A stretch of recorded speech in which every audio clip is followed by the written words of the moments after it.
బాలయ్య బాబు ప్రస్తుతం తన కెరీర్ లో 99వ సినిమాలో నటిస్తున్నాడు. శ్రీవాస్ దర్శకత్వంలో తెరకెక్కుతున్న డిక్టేటర్ ప్రస్తుతం యూరప్ షెడ్యూల్లో బిజీ.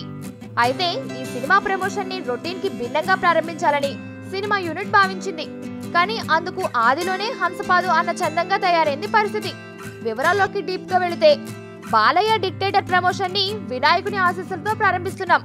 ఈ నెల 17న వినాయక చవితి కానుకగా టీజర్ తో పాటు జై గణేష్ సాంగ్ ని రిలీజ్ చేస్తామని రైటర్ కోనా వెంకట్ ట్విట్టర్ లో చెప్పుకొచ్చారు. పైగా హైదరాబాద్ లోని ఖైరతాబాద్ వినాయకుని చెంత ఈ టీజర్ ని ఆవిష్కరిస్తామని చెప్పారాయన. దీంతో ఇటు బాలయ్య అభిమానుల్లో ఎంతో ఆసక్తి పెరిగింది. నిజంగానే ఆ పని చేస్తారా అన్న క్యూరియాసిటీ పెరిగింది. ఖైరతాబాద్ గణేశుడికి ఓ ప్రత్యేకమైన గుర్తింపు ఉంది. ప్రతి ఏటా వినాయక చవితికి ఈ ప్రాంతం కిక్కిరిసిపోతోంది. అంటే ప్రమోషన్ అదిరిపోతుందని అంతా అంచనాలేశారు.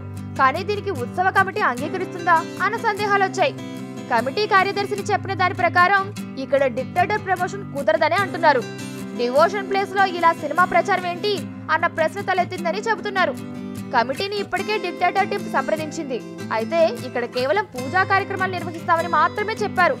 పాటలు లాంచ్ చేస్తాం, టీజర్ లాంచ్ చేస్తామని మాతో చెప్పలేదు. ప్రమోషన్ కి అంగీకారం వస్తుందా లేదా అన్నది నేను చెప్పలేను అంటూ కమిటీ మెంబర్ వ్యాఖ్యానించడం విశేషం. ఇంతకీ డిక్టేటర్ కి వినాయకుని ఆశీస్సులు దక్కుతాయా లేదా? ఈ సినిమాలోని వినాయకుడిపై పాటను ఇక్కడ లాంచ్ చేస్తారా లేదా? Wait and see.